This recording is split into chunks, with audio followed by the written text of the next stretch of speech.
The rule would harm our community banks and credit unions by opening the door to frivolous lawsuits by special interest trial lawyers, Sanders said.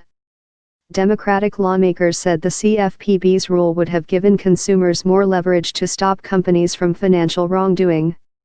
They cited the sales practices at Wells Fargo and the security breach at credit company Equifax as examples of misdeeds protected through forced arbitration. So who does forced arbitration help? Wall Street banks and other huge corporations that never pay the price for cheating working people, said Senator Sherrod Brown, D. Ohio. Richard Cordray, director of the Consumer Bureau, said, "Tonight's vote is a giant setback for every consumer in this country.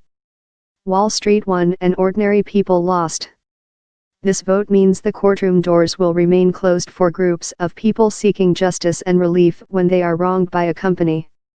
Republicans said the arbitration system has worked wonderfully for consumers. They said the payouts for the average consumer in arbitration cases are generally much larger and come more quickly than when compared to the relief gained through class action lawsuits. Democrats argued that consumers generally don't have the time and means to pursue claims in arbitration, and since most disputes revolve around small amounts, they typically just give up. They said banks and other financial firms know that in the end they won't have to pay a real price for taking advantage of a consumer. But class actions would serve as a powerful tool for consumers, they said.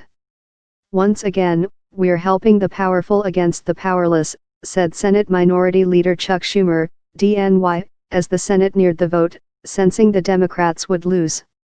Two Republicans sided with Democratic lawmakers to keep the rule, Senators Lindsey Graham of South Carolina and John Kennedy of Louisiana.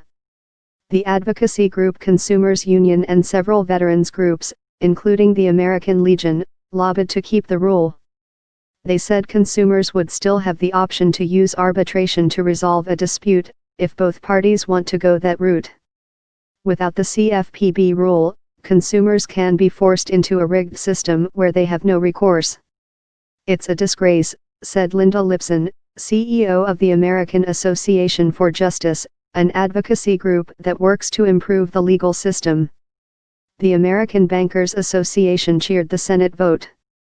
"Today's vote puts consumers first rather than class action lawyers," said Rob Nichols, the group's president and chief executive officer.